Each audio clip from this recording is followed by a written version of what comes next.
Good evening, everyone. Welcome. On the page, you will find a text by the Spanish philosopher Gustavo Bueno titled Administered Philosophy, which we will use as the basis for today's reflections. I want to remind you that the purpose of this course is not so much to spoon-feed everything, but to give you a roadmap, complete with bibliographic schedules and so on. Above all, the goal is to inspire you so that you gradually acquire your own momentum, take initiative, and find your own path. Nonetheless, there are a series of minimum criteria we set here. The first one is related to mastery of language and literary culture. This is absolutely essential. Those, for example, who are currently attending university philosophy courses and who have theses to present. If you wish to accomplish anything significant but lack extensive literary culture and mastery of language, give up. If you do not master language, your thinking will be coarse. It always will be. You may think you are expressing something, but you're not. You confuse subjective poetry with philosophical expressions. The process of forming a philosophical concept is one of the most complex tasks there is. You will always have to start from scratch. Work on it for months, addressing various aspects from multiple angles, until you can discern a permanent structure within. That permanent structure is what you will express as a philosophical concept. If, when reading philosophical texts, you cannot perform the reverse process, working backward from the formal concept to the original sources of that concept, you do not understand what you are talking about. You are merely operating within a realm of word exchanges. One concept replaces another, and everything remains superficial. This approach, sadly, is sufficient for university purposes today, as most professors only have a verbal understanding of concepts. Philosophy professors in Brazil, as a rule, are individuals who have never conducted in-depth work. They never ask themselves, "Am I truly understanding this?" Or, "What real experiences or internal states does this concept refer to?" They never ask such questions nor imagine their existence. You are navigating a world of academic exercises designed only to meet disciplinary or bureaucratic requirements and eventually receive a certificate issued by someone equally ignorant, certifying your qualification to perpetuate the same ignorance across generations. This is what we call a bookish culture, a culture centered solely on words with no real substance behind them. To worsen the situation and add a tragic character, this purely verbal understanding has been systematized and theorized through deconstructionism. Deconstructionism is a colossal effort to justify the misunderstanding of philosophical texts theoretically. This phenomenon is especially evident in ancient philosophical texts. For example, in the Greek language, as noted by Xavier Zubiri, there was no single verb equivalent to our modern concept of knowing. Instead, there were about 20 words that expressed various nuances of knowledge. There was no generic term. One of those verbs, whose exact form escapes me, expressed the perception of an object through direct experience in such a way that you apprehend its real process. For instance, when you watch a kitten being born and mentally grasp the entire embryonic process, from conception through gestation to birth, you understand the internal process of the object. I cannot recall the precise word, but I believe it was something like gymnastai. The very existence of this word in Greek illustrates the importance they placed on perceiving objects not merely as appearances, but as internal processes. This means they went far beyond merely naming appearances. The notion that we only know appearances and not the internal processes of objects was foreign to the Greeks. They firmly believed that through sensory perception alone, one could grasp the internal processes comprising various objects. Thus, they could understand the entire formation of a being, from its essence to its outward manifestation. If you do not read Greek authors with this mindset, you understand absolutely nothing. When reading Greek texts with the belief that they merely refer to other texts, you lose touch with the real meaning. This deconstructionist method, already disastrous for contemporary texts, is even more so for ancient texts, especially Greek ones. It becomes a method for understanding nothing. Greek references to natural entities were immediate. Without this mnemonic recapitulation of objects and, above all, the deep essence of these objects, we cannot understand a single word of what the Greeks were saying. For example, if someone tells you something and you grasp the relationship between their words and their appearance, gesture, or gaze, you understand their intent. This intent might be subtle or ambiguous, but without the ability to capture such things, human coexistence would be impossible. If we were forced to interpret people's words solely by their dictionary meanings or references to other statements, we could not interact with anyone. The mere existence of a connection between spoken expression and nonverbal communication already makes it impossible to apply deconstructionist principles to daily life. Nothing that is said to us in real-life interactions, nothing from family members, friends, colleagues, or strangers, can be interpreted solely as discourse. For example, when driving, if another driver yells at you, you immediately understand that you must have obstructed them in some way. This understanding is not conveyed through words, but through the physical situation itself. If you cannot reconstruct the physical scenario that led to someone expressing their frustration, then you do not understand what they are saying. This inability to grasp communication beyond verbalization constitutes a severe psychiatric symptom, sometimes referred to as depersonalization, which can occur in epileptic episodes. This symptom, failing to connect communication to reality, is precisely what deconstructionist habits inject into people. Deconstructionism is systematic stupidity. This systematic stupidity has come to dominate the landscape of university education in Brazil. Previously, individuals might not have understood much due to their own limitations. Now, with theoretical justification for ignorance, this condition has become invincible. This is what the Catholic Church calls invincible ignorance.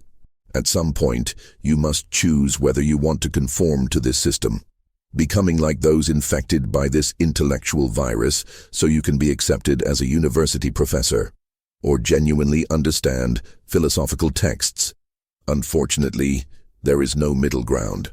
Unfortunately, especially in Brazil, you must choose between one or the other. Ideally, acquiring your desired social role as a professor would come through a profound understanding of texts, as it did in other eras. However, today, in universities, the bar is set very low. You are not required to deeply understand texts. Instead, you only need the ability to manipulate certain words to speak in the academic language. This is not a language created to be understood. The concept of understanding does not exist there. The only way to protect ourselves from this is to immerse ourselves in the true sense of language, not the level used in universities, but the sense found throughout the history of human culture. Acquiring literary culture involves learning how certain writers managed to express specific realities they experienced. Typically, these expressions condense human experiences that are not unique, but could be lived by millions of people. Yet, in literature, they are recorded for the first time in a unique and memorable way. As Bruno Tolentino once said, poetry is a convenient way of saying. It expresses things in a way that you can commit to memory and incorporate into your expressive arsenal.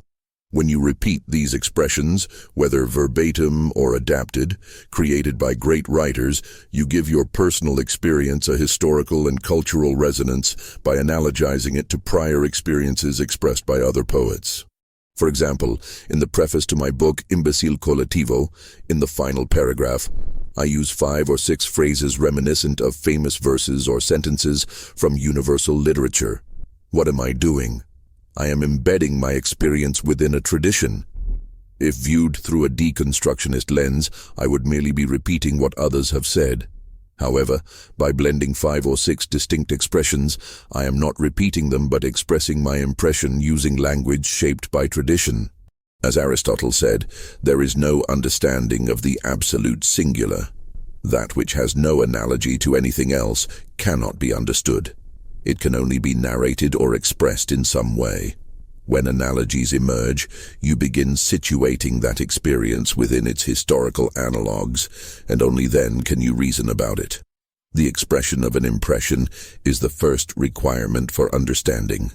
If our thinking and reasoning activities lose contact with the initial impression and the process of transforming that impression into linguistic form, then we are speaking about nothing. We are merely exchanging words for other words. This is akin to a card game. In a card game, various possible exchanges of cards occur, none of which relate to any real situation. For instance, if you are playing poker and lay down 3 kings, what does this correspond to in real life? Nothing. It corresponds only to other possible plays within the same game.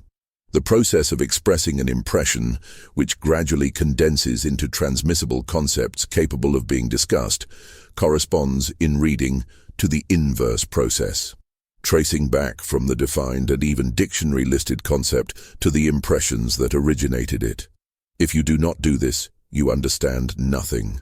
It becomes easy to discern whether someone truly knows what they are talking about or merely understands the dictionary meaning of words or concepts as taught in philosophical instruction. It is precisely this purely verbalist deficiency that I aim to free you from once and for all. I do not believe it is possible to restore Brazilian culture starting from the universities. The process of transforming university spaces into areas of purely political strategic discussion has been ongoing for 40 years, and these spaces are fully occupied. Worse, even the level of political strategic discussion has dramatically declined. The internal dialogue within the left today is incomparable to what they had 40 years ago. Once they dominated the space, it authorized complete intellectual laziness and the general infestation of a kind of irrational populism. Some believe they can quietly climb the ranks within this system and later exert influence, but that is a waste of time. The only way to achieve meaningful change in universities would require collective action, like the Communist Party's strategy in the 1960s. It wasn't about one individual entering to build a career surrounded by 50 opponents. It was 50 people entering together. However, we are not planning such a thing here. This is not a political movement. We have more important things to do. What we must do is create structures outside universities, structures that overshadow them with the power and authority of true knowledge. We are not the first to do this. Look at the history of the Brazilian Institute of Philosophy, founded by Miguel Reale. That institute produced more significant results than the teaching in all Brazilian universities combined. Practically everything significant in Brazilian thought, except for Mario Ferreira dos Santos, ended up in the journals of the institute. This institute published for over 40 years, and no university journal lasted as long or published as much valuable material. Almost all that was positive and creative in the Brazilian philosophical environment ended up in the Brazilian Institute of Philosophy, in its congresses, or in the Brazilian Catholic Society of Philosophy, which still exists today. These institutions represent Brazilian philosophy, not the universities. There isn't a single university that can boast about having done comparable work. Since this is a tradition in Brazilian philosophy, we must consolidate it and ensure we are not dependent on universities at all. Frankly, I refuse, as a matter of personal honor, to compare my work to individuals like Dr. Emir Sada, who is a full professor of philosophy at a university and will now become Minister of Education. If we accept this game, we lose all contact with our effective consciousness. We trade our true selves for a social role, and that is utterly incompatible with the practice of philosophy. However, the term philosophy in this context carries an ambiguous meaning.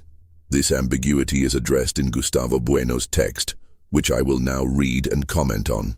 Gustavo Bueno is not a philosopher I particularly admire, but this excerpt is useful for us. There are also some articles by Julian Marias on the same topic that are even better, but this one condenses the core ideas.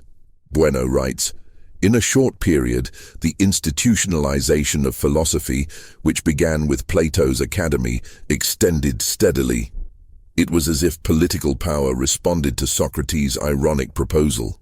In Alexandria, Rome, and the Byzantine Empire, without disregarding interruptions like those from Justinian, and later within the Catholic Church or Islam, philosophy increasingly institutionalized itself into rigid forms, such as scholastic philosophy. In other words, a situation arose in which philosophy was administered by private, public, or ecclesiastical institutions. Unlike spontaneous and, so to speak, arbitrary or unsystematic forms of philosophizing arising from politics, science, medicine, law, practice, etc., philosophy was subjected to systematic organization, programmed study, and educational structures. Administered philosophy contributed significantly to achieving rigor and meaningful results in analyzing ideas brought to us by history, outcomes unattainable in its unsystematic form. However, administered philosophy also tends to isolate itself from the living, mundane philosophy of the present, its perennial source, and redirect its focus towards the interests of the administration that incorporates it. This tendency leads to ossification and transforms it into a merely ideological vehicle, though not entirely reducible to that. It's worth remembering that many of the great philosophers regarded as founders of modern philosophy, Francis Bacon, Descartes, Spinoza, Leibniz, etc., operated outside administered philosophy, particularly outside university settings. Neither Bacon, Descartes, Spinoza, nor Leibniz were university philosophers. I believe there is some exaggeration at the beginning of this text. Plato's academy was not a state institution or affiliated with any external entity. It was an autonomous partnership. The Platonic Academy resembled something like the Olavo de Carvalho Institute of Philosophy. It was simply a group of people interested in the pursuit of knowledge. Within the Greek socio-political context, the academy had no state or religious function. It was like a club of individuals dedicated to the search for knowledge. Nonetheless, the Catholic Church later assumed the responsibility of directing the teaching of philosophy. Why? Simply because the development of Catholic theology required philosophical terms borrowed from Greek philosophy. Catholic theologians lacked a proprietary terminology or body of concepts, ready for translating the content they discerned in Scripture into explicit theses. Thus, they had to resort to that Greek philosophical arsenal, which naturally brought the relationship between theology and philosophy to the forefront of general interest.